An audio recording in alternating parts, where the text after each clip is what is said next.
Hello good morning everyone.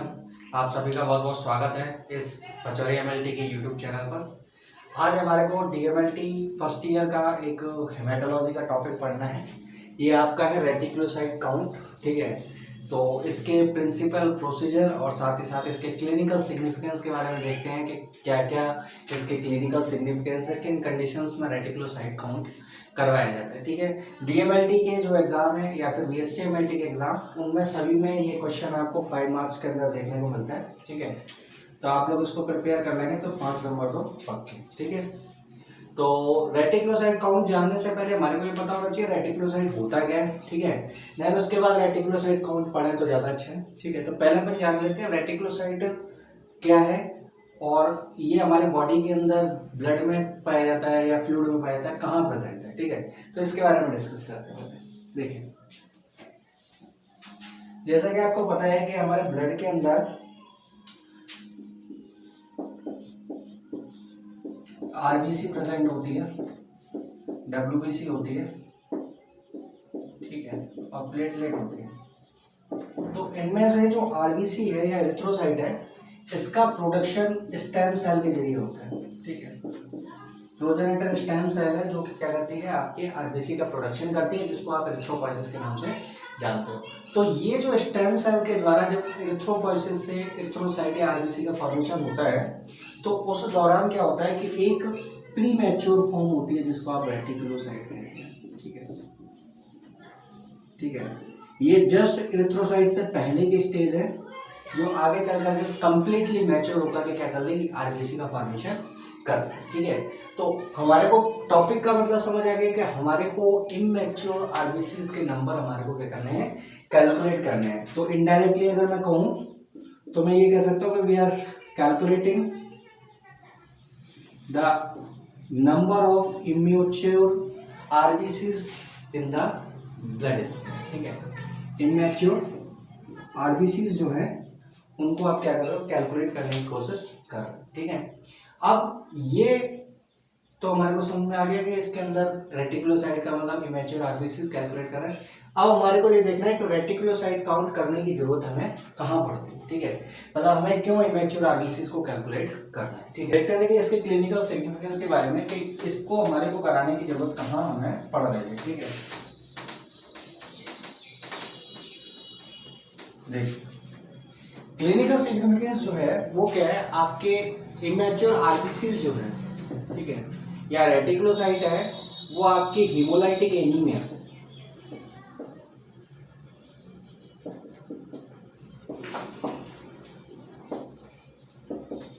या फिर आप बोले एक्यूट ब्लड लॉस,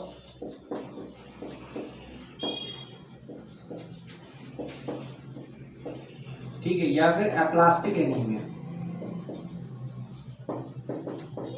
इन सभी कंडीशंस में हमारे को रेटिकुलोसाइट काउंट करने की जरूरत पड़ती है, ठीक है। जैसे आपकी हीमोलाइटिक एनीमिया है या एक्यूट ब्लड लॉस है, ऐसी कंडीशन में आरबीसी जो है वो बहुत ज़्यादा जल्दी जल्दी ब्रेक डाउन हो रहा है इसका।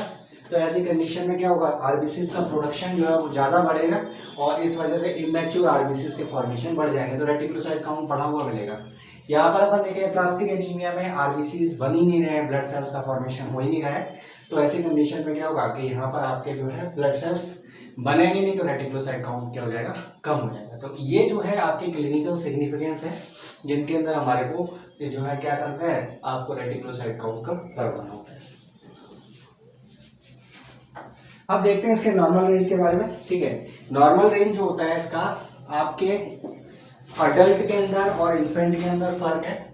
अगर मैं बात करूं अडल्ट के लिए, तो अडल्ट के लिए होता है 0.2 से लेकर के और आपके 2% तक। वहीं पर जो इन्फेंट होते हैं उनके अंदर ये जो है आपके क्या होता है, 2 से लेकर के 6% तक देखने को मिलता है, ठीक है। तो अडल्ट के अंदर जो है 0.2 से 2%, वहीं पर इन्फेंट के अंदर 2 से 6%, ठीक है। स्पेसिमेन की बात करूँ, स्पेसिमेन हमें क्या लेना है, तो स्पेसिमेन जो है वो हमारे ईटीटीए ब्लड लेना होगा, ठीक है।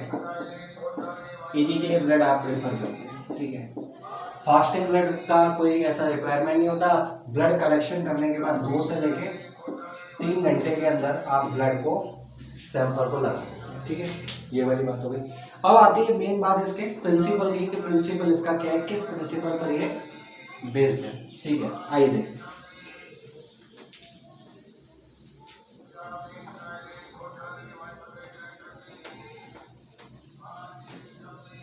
ठीक है, इसके प्रिंसिपल की बात करें तो ये बेसिकली क्या है, प्रिंसिपल में अगर हम देखें तो ये क्या है आपके, बेसिकली इसमें एक सुप्रावाइटल स्टेनिंग मेथड यूज किया जाता है।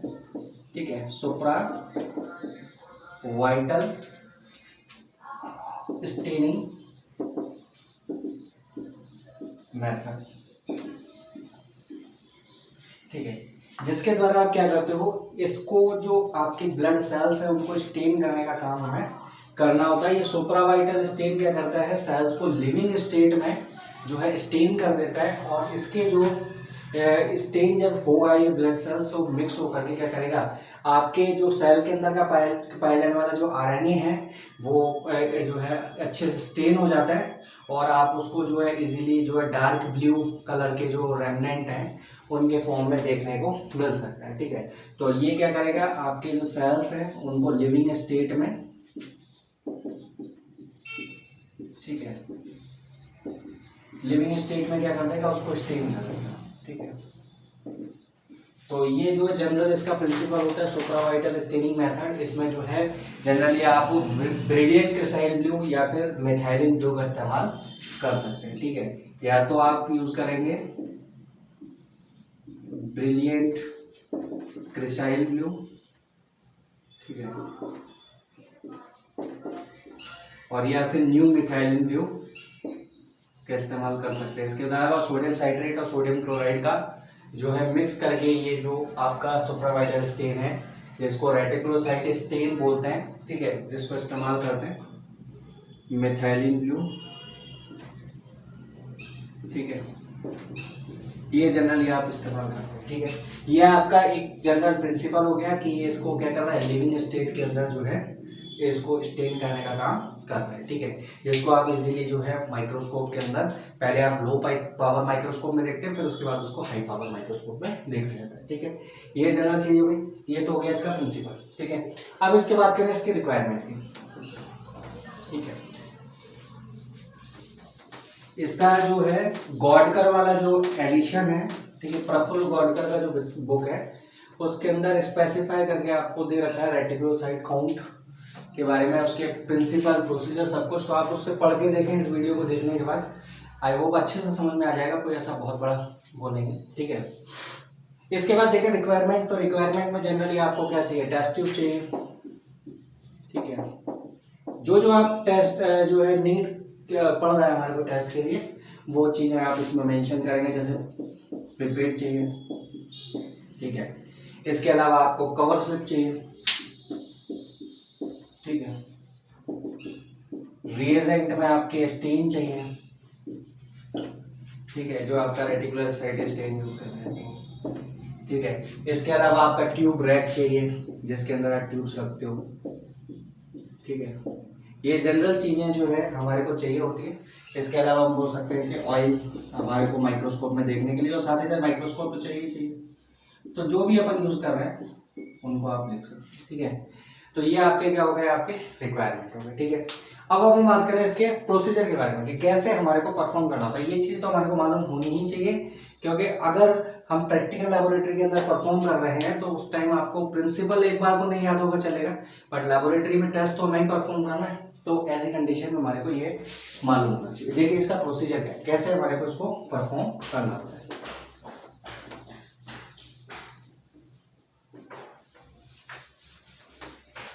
देखिए इसके अंदर प्रोसीजर जो है इसको परफॉर्म करने का, इसके अंदर हमारे को क्या करना है, एक टेस्ट ट्यूब लेना है।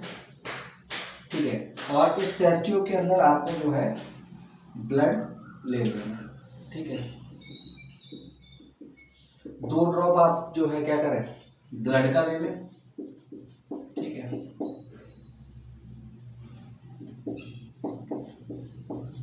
और इसके बाद इसमें 2 ड्रॉप आप रेटिकुलोसाइट काउंट के जो स्टेन है, आरसी स्टेन बोल सकते हैं। ठीक है, इसको आप जो है क्या कर सकते हैं, इसके साथ मिक्स कर दें। ठीक है, ये मिक्स कर दिया। मिक्स करने के बाद इसको कॉटन प्लग से पूरी तरीके से कवर कर दें और इसको इंक्यूबेट करने के लिए आप रख दें। ठीक है, इंक्यूबेट करने के लिए रख दें कितने 37 डिग्री सेल्सियस पे। ठीक है, और करीब अराउंड हम बोले 15 to 20 मिनट के लिए इसको इंक्यूबेट करने के बाद आप निकालते हो। फिर उसके बाद इसका क्या करोगे, आप एक स्लाइड प्रिपेयर कर लोगे। ठीक है, और स्लाइड प्रिपेयर करने के बाद इसको जो है माइक्रोस्कोप के अंदर एग्जामिन करना होगा। ठीक है, माइक्रोस्कोप के अंदर एग्जामिन पहले आप लो पावर पे करोगे। ठीक है, और देन इसके बाद आप क्या करोगे, इसको ऑयल एमल्सन में चेक कर सकते हो।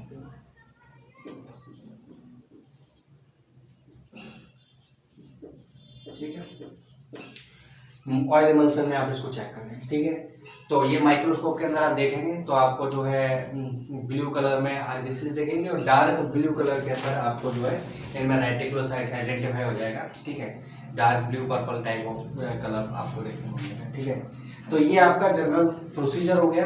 कैसे परफॉर्म करना है, पहले आपको एक टेस्ट ट्यूब लेनी है, उसमें 2 ड्रॉप ब्लड की डालनी है, देन उसके बाद 2 ड्रॉप आरसी स्टेन या रेटिकुलोसाइट स्टेन डालना है, मिक्स कर लेना है, इंक्यूबेट करना है। इंक्यूबेट करने के बाद आपको स्लाइड प्रिपेयर करना है उसका। ठीक है, और प्रिपेयर करने के बाद आप क्या करोगे, स्लाइड इसके अंदर जो माइक्रोस्कोप के अंदर पहले लो पावर माइक्रोस्कोप में देखोगे, देन उसके बाद आपको ऑयल एमल्सन के अंदर देख लेना है। ठीक है, ये जनरल आपका इसका प्रोसीजर होगा। इस तरीके से आप लेबोरेटरी के अंदर परफॉर्म करते हो टेस्ट को।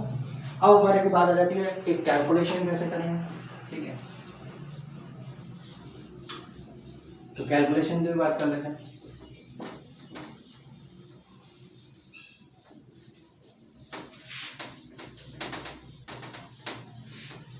ठीक है, कैलकुलेशन की बात करें तो अगर हमारे को कैलकुलेशन करना है, जैसे हमारे को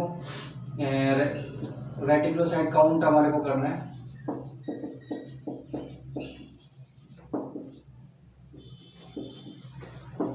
ठीक है, तो इसमें हमारे को सबसे पहले ऊपर जो है नंबर ऑफ रेटिकुलोसाइट लेनी है,